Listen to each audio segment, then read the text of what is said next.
Hi, this is Ike from Groovy Entertainment. Today we got another record to play for you. Today, record Heidi, so let's get started.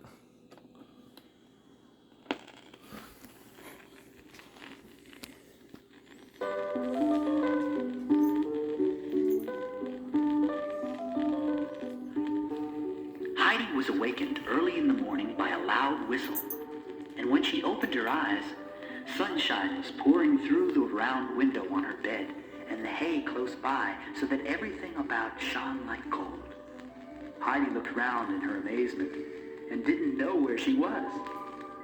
Then she heard her grandfather's deep voice outside, and everything came back to her mind, where she had come from, and that now she was up on the arm with her grandfather and no longer with the old Ursel. Ursel was always cold, so that she liked to sit by the kitchen fire or by the stove in her chamber.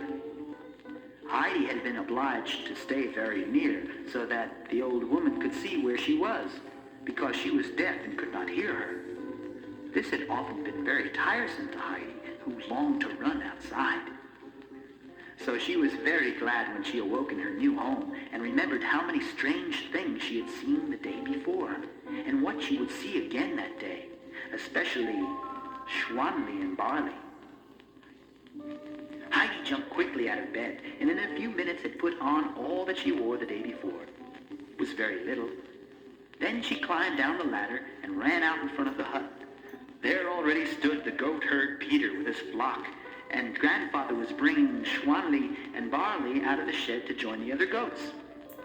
Heidi ran up to him to say good morning to him and the goats. "Would you like to go to the pasture too?" asked grandfather. Heidi was pleased with the idea and jumped for joy. "But first wash and be clean, or else the sun will laugh at you when it is shining so brightly up there and sees that you're dirty. See, everything is ready for you." The grandfather pointed to a large tub full of water standing before the door in the sunshine. Heidi ran to it and splashed and rubbed until she was all shining. Meanwhile, the grandfather went into the hut and called to Peter. "Come here, General of the Goats, and bring your haversack with you." Peter, surprised, obeyed the call and brought along the little bag in which he carried his scanty dinner. "Open it," said the old man, and he put in a large piece of bread and an equally large piece of cheese. Peter opened his round eyes as wide as possible in his amazement, for both pieces were half as large again as what he had brought for his own dinner. "Now, in goes the little bowl," continued the uncle, "for the child cannot drink the way you do, right from the goat. She doesn't know how. Milk 2 bowlfuls at noon for her, as she is to go with you and stay with you until you come down again. Take care that she doesn't fall off the rocks. Do you hear?" Heidi came running up. "Can the sun laugh at me now, grandfather?" she asked eagerly. In her fear of the sun, she had rubbed her face, neck, and arms so vigorously with the coarse towel her grandfather had hung by the water tub that she looked as red as a lobster. Her grandfather smiled. "No, now he has nothing to laugh at. But tonight, when you come home, you must go in all over like a fish, for after running about like the goats you will have black feet. Now you can march along." So she went merrily up the arm. The wind in the night had blown away the last clouds. The sky was everywhere a deep blue, and in the midst stood the sun shining on the green mountain.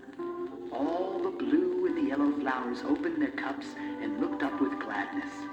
Heidi jumped here and there and shouted for joy, for there were whole troops of delicate primroses together, and yonder it was blue with gentians, and everywhere in the sunshine smiled and nodded the tender-leaved golden rock roses. Heidi was so charmed by all these glistening, nodding flowers that she entirely forgot the goats and even Peter. She ran far ahead and then off on one side, for it shone red here and yellow there and enticed her in every direction. Wherever she went, she picked up quantities of the flowers and put them into her apron, for she wanted to carry them all home and put them into the hay in her sleeping room, that it might look there as it did here. So Peter had to look everywhere, and his round eyes, which did not move quickly from one place to another, had more work than they could well imagine, for the goats were as bad as Heidi. They ran hither and thither, and he was obliged to whistle and shout and swing his rod continually in order order to drive all the stragglers together. "Where have you gone now, Heidi?" he called almost angrily. "Here!" sounded from some unseen place. Peter could see no one, for Heidi was sitting on the ground behind a knoll which was thickly covered with fragrant wildflowers.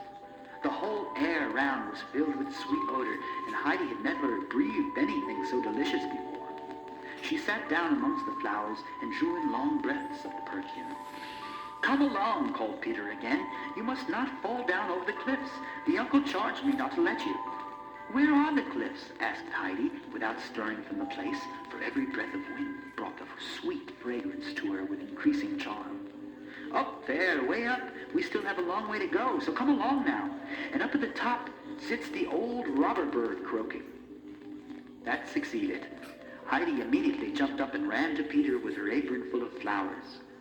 "You have enough now," he said, and when they were once more climbing together, he said, "Besides, you could stay there forever, and if you pick them all, you still won't have any tomorrow."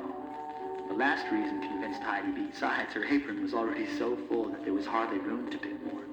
So she went along with Peter, and the goats behaved better and hurried along without delay, for they smelt the good herbage in the distance on the high pasture land.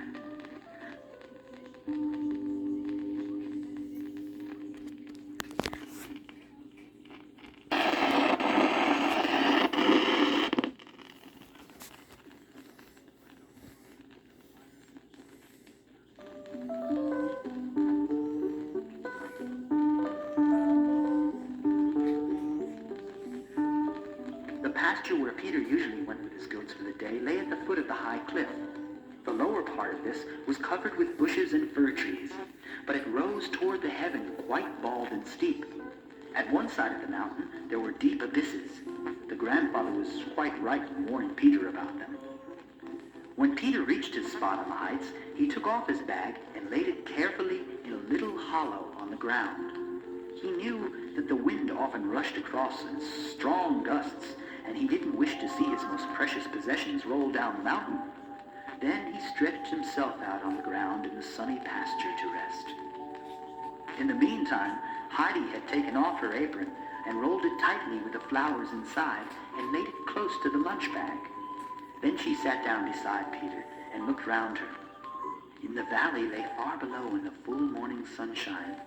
In front of her, Heidi saw a great wide field of snow, stretching high up into the deep blue sky.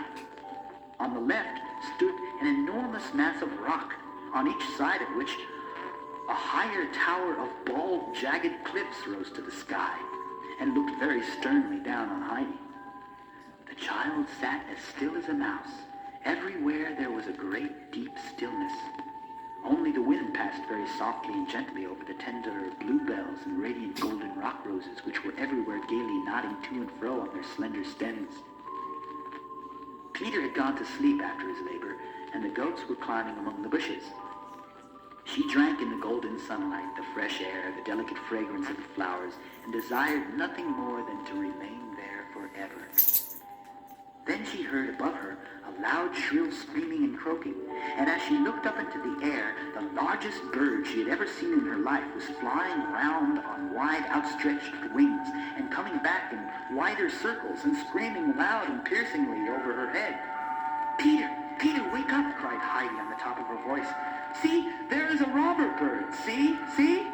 Peter jumped up at the call and looked with Heidi at the bird, which was flying higher and higher in the blue sky. Finally it disappeared over the gray cliffs. "Where has he gone now?" asked Heidi, who had watched the bird eagerly. "Home to his nest," was Peter's answer. "Is his home way up there?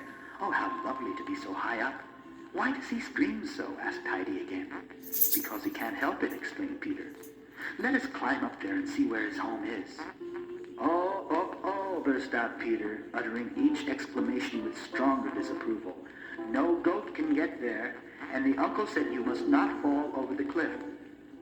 Then Peter suddenly began such a whistling and calling that Heidi did not know what was going to happen.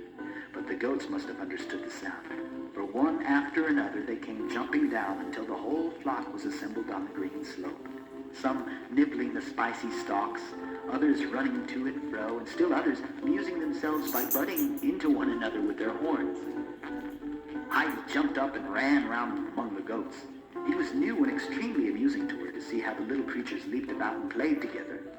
And Heidi made the personal acquaintance of each, for everyone had a quite distinct individuality and its own peculiar ways. Meanwhile, Peter had brought out the bag and nicely arranged all 4 of the pieces of bread and cheese on the ground in a square, the larger pieces on Heidi's side, the smaller ones on his. Then he took the little bowl and milked the sweet, fresh milk from Schwanli into it and placed it in the middle of the square. Then he called Heidi, but he had to call longer for her than for the goats, because she was so interested and pleased with the playing and frolicking of her new playmates that she saw and heard nothing else. But Peter knew how to make himself understood. He called till he made the rocks above echo, and Heidi appeared, and the table he had laid looked so inviting that she danced round it for joy. "Stop jumping, it's time to eat," said Peter. "Sit down and begin." Heidi sat down. "Is the milk mine?" she asked, looking with satisfaction at the neat square of the bowl in the middle. "Yes," answered Peter, "and the 2 large pieces of bread and cheese are yours. And when you have drunk all the milk, you can have another bowlful from Schwanli. Then it's my turn." "And where will you get your milk?" Heidi wanted to know. "From my goat, from Schnecki." "Go eat," commanded Peter once more. Heidi began with her milk, and as soon as she set down her empty bowl, Peter rose and filled it again. Heidi broke off some of her bread into it. The rest, a piece still larger than all of Peter's bread, she handed over to him, with all her large portion of cheese, and said, "You may have that. I've had quite enough." Peter looked at Heidi in a speechless amazement, for never in his life had he been able to say such a thing or give anything away. He hesitated a little because he couldn't really believe that Heidi was in earnest. She went on offering the bread and the cheese, and when he didn't take it, she laid it down upon his knee. Then he saw that she had meant it for him, seized the prize, nodded his thanks, and then made the most satisfactory dinner of his goatherd life. Meanwhile, Heidi watched the goats. "What are their names, Peter?" He knew all of them well enough and could keep them in his head all the better because he had little else to store away there. So he began, and without hesitation named one after the other, pointing to each as he did so. There was the big Turk with his powerful horns. He was always trying to butt all the others, and if he came near, most of them ran away and would have nothing to do with their rough comrade. The brave Distelfink, a slender, nimble little goat, was the only one that did not avoid him, but often ran at him 3 or 4 times in succession so swiftly and skillfully that Big Turk would stand still in astonishment and make no further attack. For Distelfink looked very warlike and had sharp horns. Then there was the little white Schneehagli, always bleating so touchingly, so beseechingly, that Heidi ran to her again and again to put her arms around her head and comfort her. And this was just one of Heidi's beautiful, beautiful experiences on the mountaintop.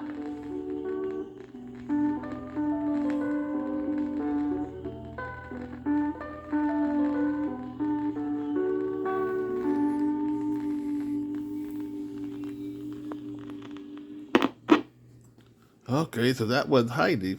So please like, subscribe, share, and comment, and have a groovy day with another video coming out real soon.